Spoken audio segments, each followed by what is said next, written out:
there was a lot of talking and a lot of words, a lot, and in fact it was more than I could take in, you know, and you had a lot to say, and it felt like it was years of sort of things accumulating and having just no needed outlet. to be there, no outlet.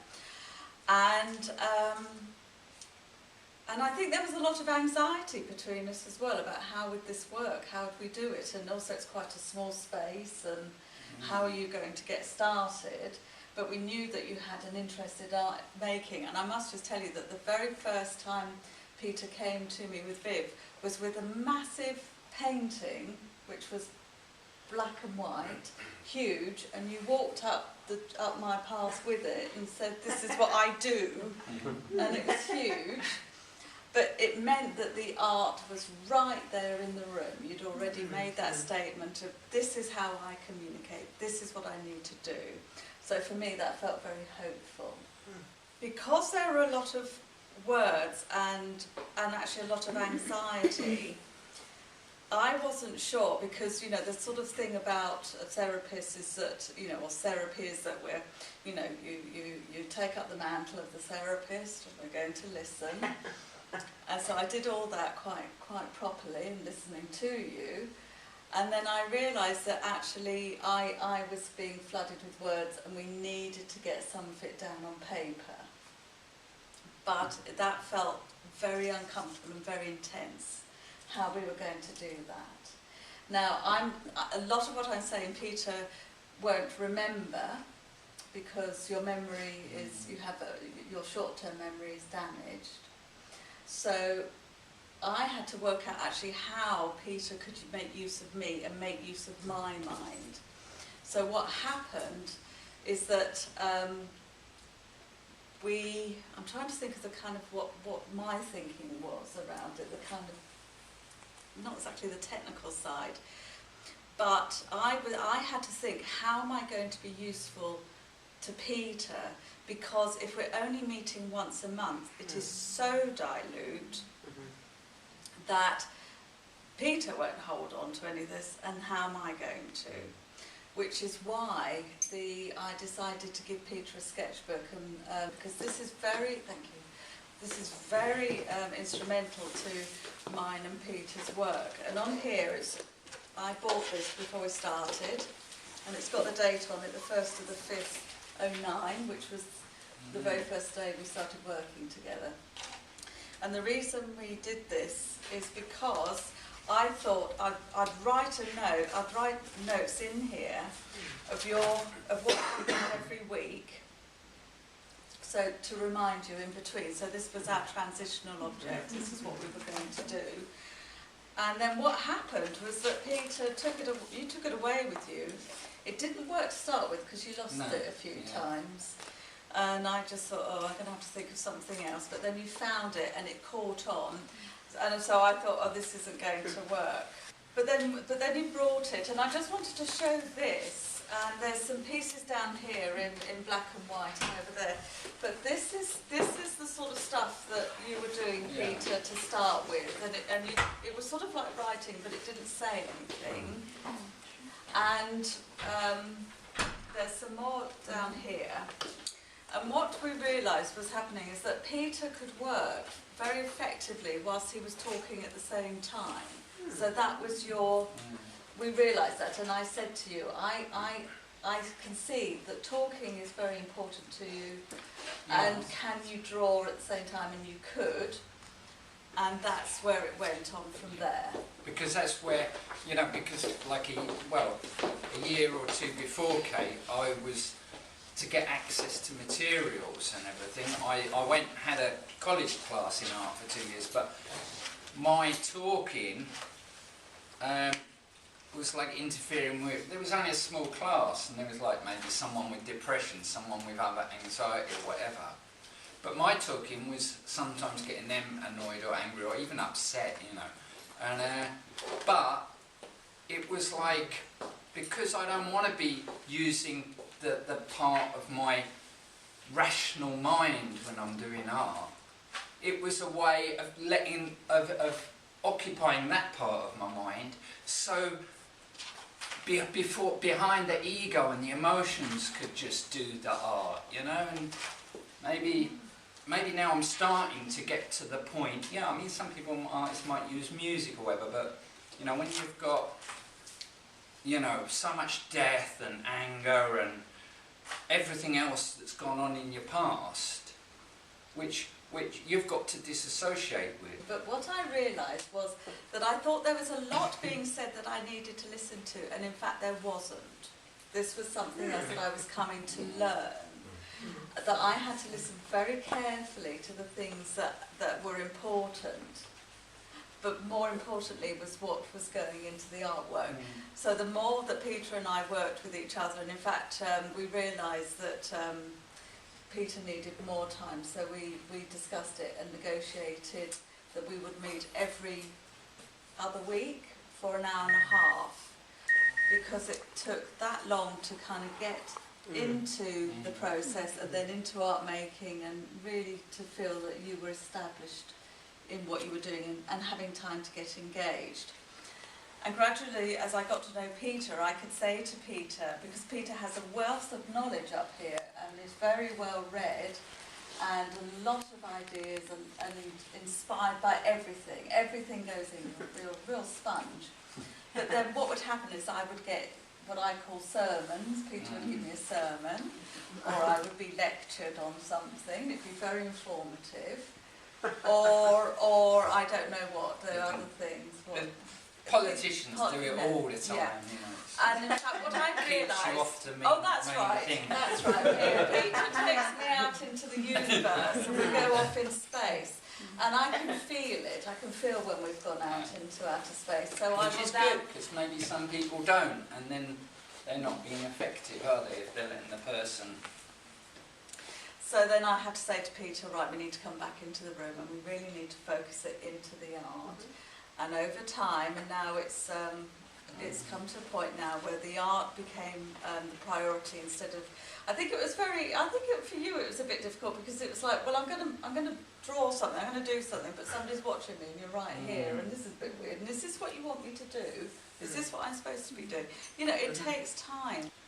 You know, my sister says, look, I think you should get this therapy and you can pay for it. Well, you know, that meant, which was positive, you know, over the next 2 years or so, I ended up like I am now, not drinking for a year and spending any spare money on paints, and you know, which is great. It's, so this, you know, that's what's meant to happen, even. Yes, and this is what's taken time, is that I was aware that there were other things going on through the months Peter was going to, and visiting people who we felt were exploiting you. That was a reality, you know, and you know, me and Buster went round the person's flat once. Okay, well, but that was all over. I'm going to do this with Peter. It's not that it's just that I know that Peter will talk about things that I need to pull you back from. So I'm going to do that now and again. But that's great for us, because that's the way you work then. Yes, this is what we knowing do. when to stop. Yes. And I would write things in here about my thinking about what was happening. And I gradually, I'm not sure what the date, oh yes, look, 16th and 6th of November. Yes, it's a year ago. A year over ago. a year We and had a to half think ago, about what was happening in Trevor's therapy, because there was a lot, I was calling it Trevor therapy. It was costing me money, and it was like, I was using him a bit, because I needed someone just to listen to me for hours. He was using me because he needed money for heroin or crack cocaine, and would sometimes swindle a bit out of me, or get someone else to nick something from my flat. Right. And so it wasn't working, because I was thinking, I'm getting the raw deal, I might have to take all the anger that's in there. And it was causing me a heap of stress as well. So this and even my boys, they were and I was aware of that as well. I'm thinking, actually, how do we make the art therapy effective? This is what Peter's paying for, and it's a huge commitment. And there was one thing that happened, and I'm going to read from this, Peter, because this is like our logbook. Peter brought a dream into the work, and can I read this out? Of course. You said, and I write down what Peter's saying as well as what I'm doing, and you said, I dreamt I was in a prison, but it was not oppressive. I helped another prisoner get out, but decided to stay. I thought of me and the officers were working as one. Maybe it's about me accepting that this is all me. I am the parts of the dream.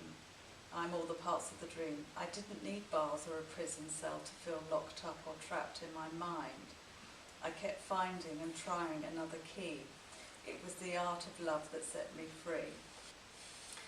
And this is just one of the sort of turning points that was very important in our work, because it felt that, Peter, you were actually beginning to bring more of yourself to me and willing to think with me about your internal world, your thoughts and your feelings, and beginning to sort of trust more that I perhaps could hold some of these very difficult things. So I took that as my key, that we would be able to think about the impact of what's happened before your brain injury, and then what we need to think about afterwards. And so that showed me that we had shifted into something else.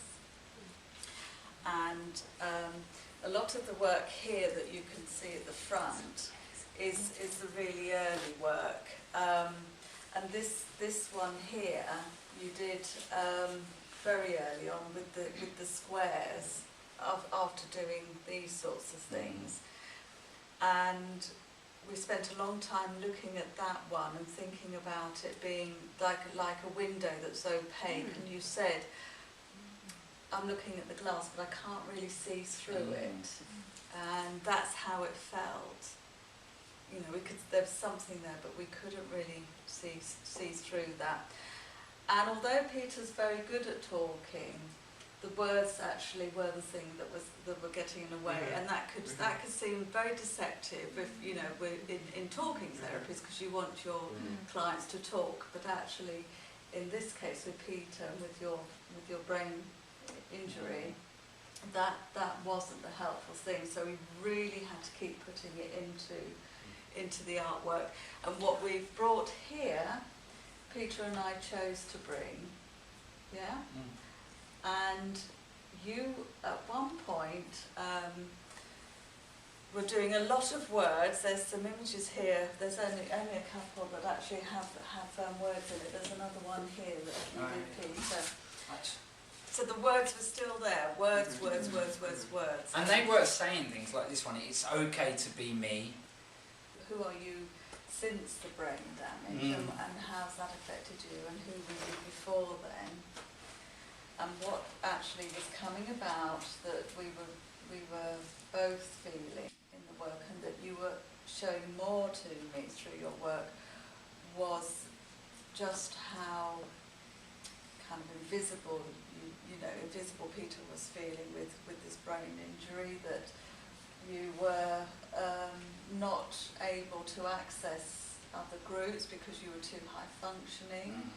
How could you get out there and be part of society when, in fact, you have been feeling so marginalised?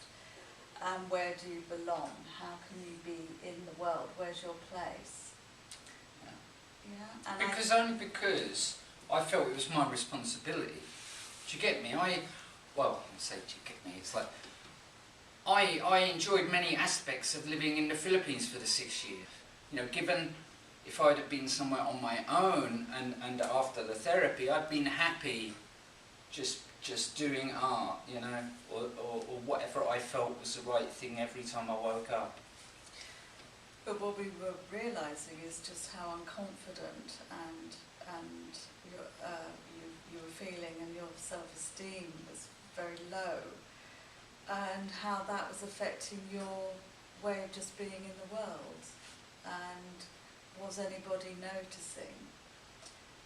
And what I found was that actually the more Peter and I became attuned to each other, you know, that sort of attunement, and the more the relationship was developing in the artwork, the more I was able to think with Peter.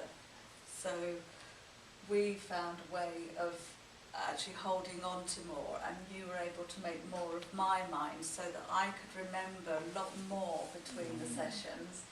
And sometimes you wrote in the book and said, please remind me that I want to add orange to this, or that I want to use that, you know, and you'd write it down. Or there'd be things that I would just remember and say, I remember you said you wanted to carry on with this piece or that piece. And the thinking, the memory, holding on to the memory grew until one day Peter came in and said, Kate, do you remember I said? And it was a very defining moment. Do you remember? Do you remember? No. I do remember that incident, but I don't remember what it was. No, and I can't remember what it was you wanted me to remember. But I would have done before my brain injury. but it was the way you sort of took on being part of the thinking mind as well. That was what was really defining in that. That we sort of became a mind, a thinking and remembering mind together. And for me, that felt like something had really shifted there. But that's what it's like with us. You know, what I think is, we've only got, I don't know how many people have lost people very dear to them, but it makes you realise you haven't got infinite time in this existence, in this body. And so when you get people meant to be on the same team, whether it's a school board or in work or in a little community, and they're working against each other, pretending to be on the same, it's just a waste of everybody's time and energy. It's, But also we were thinking as well about your grief and your loss and the very difficult things that were quite hard for you to bring into the therapy.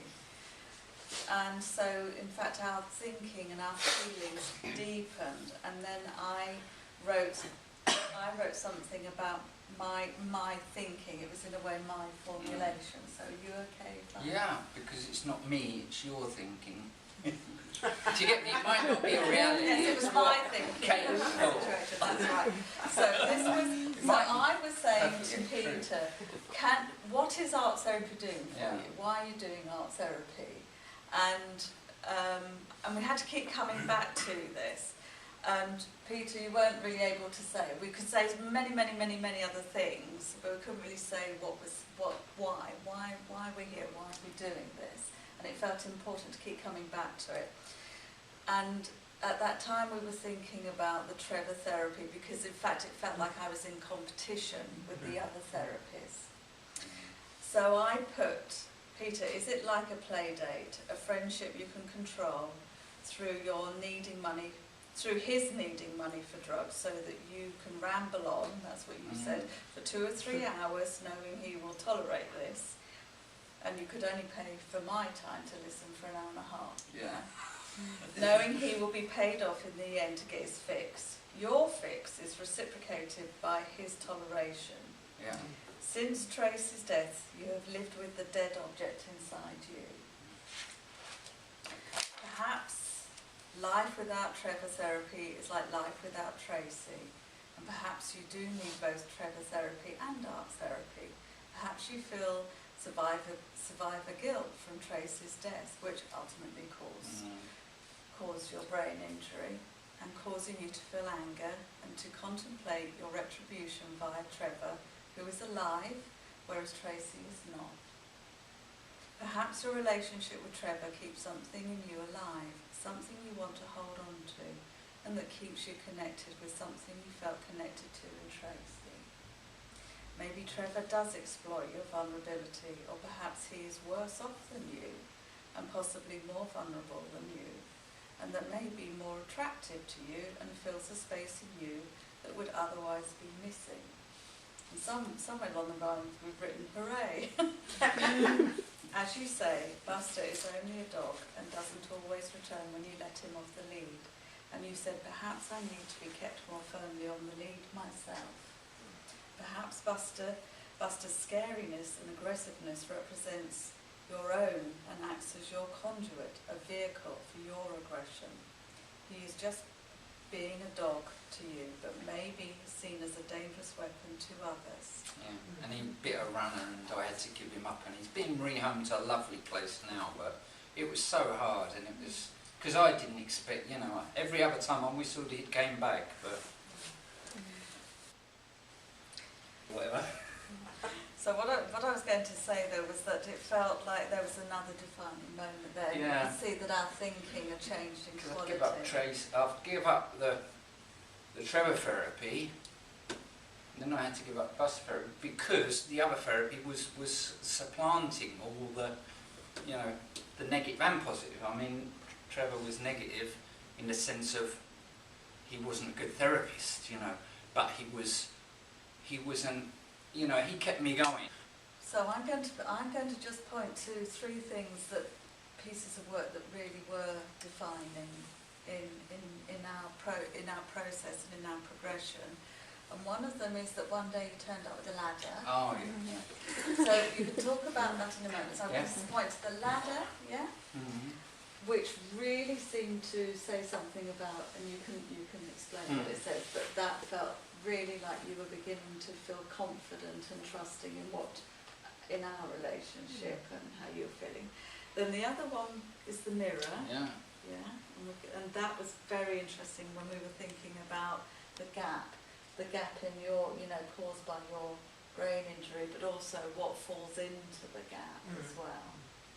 And then the other one is the painting that you did at home. Oh when yeah. You were looking at the photograph. Afterwards. I've done the painting. You've done a painting, and then I saw that. Which is the photograph of My Peter's late wife. Tracy. And then just in my head, I don't know what the connection is, but there is a connection because I just flooded with tears, and you know, I thought I'd grieve for her enough, but it was obviously the subconscious mind or unconscious or whatever knew that there was still more to come out for me to be a freer person, and so it didn't notice that picture then, that day. The picture was there in my head and it was there in the room, but it wasn't in my conscious mind that day, or eyesight, it was over. But once I'd done that, I turned and I saw the picture, you know, because, you know, the part of my mind which isn't the conscious rational part, knew it was there and was waiting for me to finish that, so I could look and just let all the rest of the grief out, you know, it's... And once And you Peter can was see moved- perhaps the, yes, like the colours and the Tracy then stayed with me yeah, in the cabin and with your work. So which I Kate looked thought after was that. a big thing of trust from me to leave mine late. Oh, you know, even though, you know, had to be in a picture. You know, I mean, I didn't even keep the ashes or, you know. And you can see how Peter's work then started changing, and Peter's now carried on doing a lot of work from home, and these ones here, the tissue paper ones, were sort of in between, and then you started using your own materials at home, and you can see a lot of Peter's work that he's brought in framed, which is the stuff that Peter did at home. And actually there's quite a difference. When Peter works with me in the studio, it's very different to when you work at home. But Peter then brings his work back to me, and we have a look through it and think about it together. So I've nearly come to the end. So if you remember, that's the sort of where Peter started in here. And then these ones over here, the frame ones, are the absolute up-to-date ones. So, Peter, did you want to just say something about the ladder and the... Want to show Yeah, the well, ladder? I'll say that first because that's... This, I've got notes here on it and that. It's like... Crib notes. What happened was that... I mean, before I even went to the Philippines, I was starting to get to the point... I like to work sometimes with found objects, like the ladder and that, because it's the universe is giving me stuff that I don't have to pay money for, yeah? And I haven't got I'm giving up the control of what I'm using a bit more. And so when I found the mirror, I thought, great, you know, because mirror image, whatever.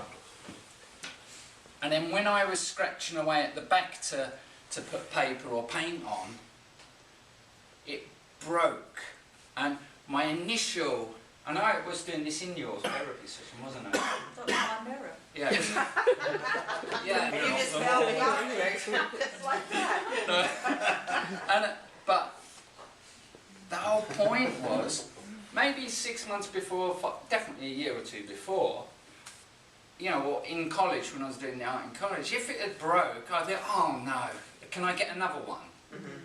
But, you know, I changed and my mind even went back to when me and because my late wife was a Londoner and we lived in London for a few years, and it went back to every day going to Hammersmith Council on the tube and, you know, get to a certain station, mind the gap, you've heard that? But be mindful, don't mind always, you know, because I thought, yeah, there's a break, and you need a break at times, and give up control. Don't see it as now a useless piece of art. See that it could even be your subconscious mind that was going too hard, scratching and putting the force to break something that needed to give, so it could give in you and you could let the emotions out or whatever. But so I think that, you know, sometimes perhaps if an artist does something for an effect that they think is going to get a response from a certain audience, it's not as authentic as something that is done without thought of who's looking. It's just the process of them being totally absorbed in doing their art that has made that, you know, yeah. And what was interesting about it is that it helped us think about your broken parts and what it was like. Yeah, because, you know, it's very hard when, you know, it's like the reflection isn't just the reflection of you in a mirror or whatever, or what you're seeing or other people are saying. It's also reflecting over, you know, and the past can change as your perception of it changes. You know, you don't have to accept even what people in your own family say was the situation. Yeah? Yeah, and that's the problem. Because I'm a brain injury, when I started off this little bit, I knew where it was going. Which little bit do you mean? Do you mean the art therapy? No, the little bit of telling you about the wife. Yes, because I've been very struck about this central theme, which I think comes up a lot, obviously, in psychotherapy and in forensic psychotherapy, about the impact of early loss and the loss of your mother very young and subsequent losses. And then the loss of your own mind, it seems, and the loss of your memory. And the way that then, I didn't know at what point you started painting at home and then bringing things to the sessions, because it seemed like through the work, there was a kind of regaining and a linking that was possible. So things that you did at home you could bring to Kate, and things weren't quite so separate. You know, with this sense of loss, it was so striking. Yeah. And how do you think it was just the progress of time and the relationship that kind of knitted your two worlds together? When did it come? I'm not quite sure the chronology of it. Right. How long? So when you were working at home, that's happened quite recently. Although Peter, you always were making art of some form, but it was primarily you were making art in the art therapy session and doing some sketching and taking this, in like, here. yes, Yeah. Yeah. So two of them I gave to you, and then I think the other, I think there's two or three you've got for yourself, and then the artwork that you've been making latterly was the stuff that you were doing at home and then bringing in. So that's been a gradual process, but I can't exactly remember when you started doing that. That's been within this year. Because that seems like a huge development, and I would imagine, although I could be wrong, that maybe as the artwork increased, the words reduced. Yes, absolutely. Well, not the spoken word, but the word in the images. Yeah, yes, yeah, definitely. yeah, And it really felt interesting. for me, Peter, that I like the idea of knitting, that things Mhm, were mhm. knitting together. I have to say, there's a heck of a lot more work that Peter's done than what we brought here. And there's some very, very large pieces which are similar to these. With the, do you remember the Yeah, very but ones they're that I took? like, They are massive, and I gave them Yeah. to you to take home to look after them. they're like One- like them two put together. Yeah. So that's the other thing, is it's got big. Because it looks quite physical. I mean, the act of it as well Yeah. is And Peter, you are physical. I mean, Peter Mhm, moves mhm. around my studio. Yeah, I try to, you know, because when you've got disability, you know, they call brain injury a hidden disability, but it's not if you know. But some people wouldn't know the difference if they're just observing. They might not know the difference between someone that's got brain injury or mental illness or autism or, you know, or they're just somebody like Woody Allen, you know, we don't know what his disability is. Is he alive? I'm not sure. It doesn't matter, I'm going off now. So, I'm just going to come in here now, because I'm not sure how much longer we have, but I'm going to sort of round this up, because it may be that people have got questions about more about the work and about the therapy. One of the things I'm not sure, because I was just thinking about how our work has changed over time, and how we've worked has changed, and how we've got to become very familiar with our work and what we're doing, is actually how bringing it bang up to date about how we came to be here and why we're here. And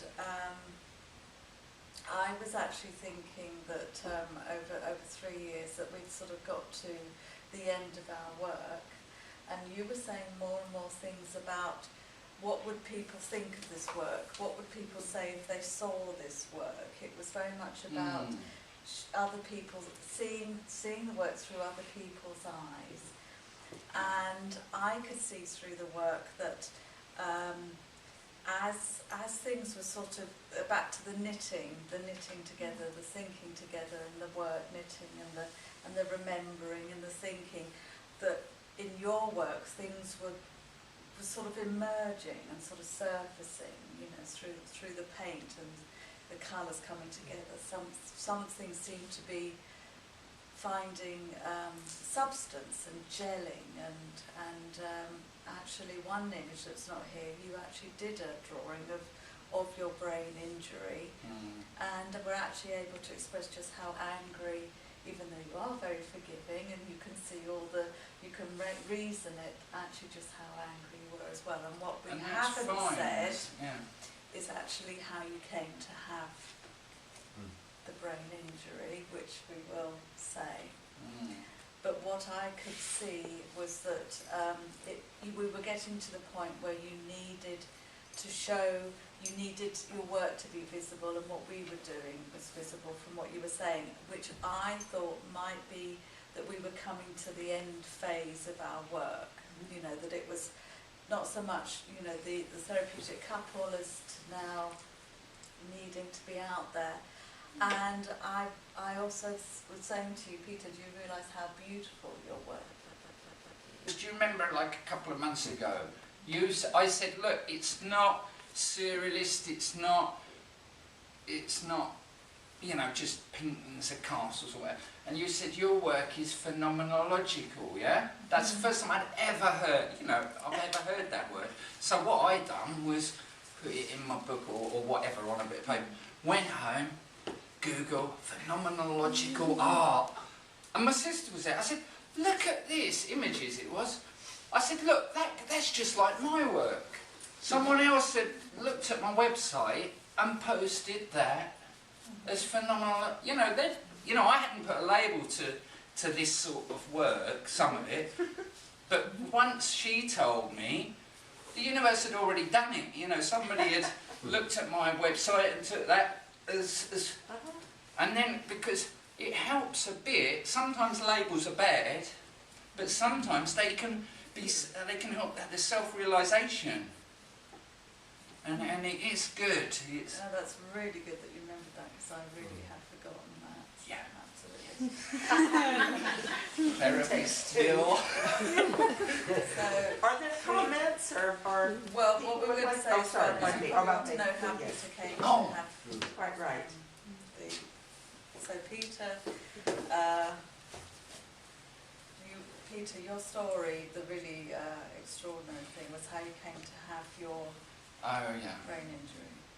So she went in the Land Rover. She waited till I'd gone to bed. She went in the Land Rover with the bull mastiff. And the bedroom was above The bedroom was garage. it was an integral garage. It's very, before it, when the house was Yes, built, it was just a above. passageway Yeah. that people would go through horse carts. And so I went to sleep, and the next thing I knew, I saw a policeman. But then I saw another policeman who was my brother. What is really tragic about this is that, and it's been a very difficult time, wasn't it, after that? Oh yeah, With the extreme. court and Yeah, what yeah. have you, because Yeah. of Peter's Mm. history, they could make those kind of allegations quite easily. And eventually we went to Mind for help because they wouldn't recognise the brain damage. And it was someone who I knew who said actually if someone's been in carbon monoxide for that long, they were likely to have significant brain damage. But that was just seen as trickery and lies. So it took a long time to... Horrible to think that the fumes that killed your wife also damaged you. I suppose what's come up is how difficult it is getting the help, and that you have to go to such lengths to. Yes, but having that sense that you needed that somewhere there was hope, wasn't there? That if you could get that. There was I'll tell you what, this stuck a long time, and that was press on, persistence. Like intelligence will not. Many intelligent man has become derelict. Money will not. Many a man has lost and won a fortune. It's determination and persistence and alone will out. And that's what. Well, I think the persistence as well was yours, Bill, wasn't it? That born of desperation. Yeah, I think, you just look at all the resources you've got, really. And I think that we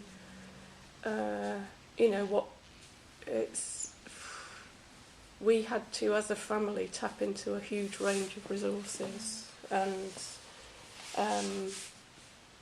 then the last bit was, Peter himself. And just to say that around the time that the photograph of Tracy, Peter brought in around the time that I was saying perhaps we're getting close to winding down the work.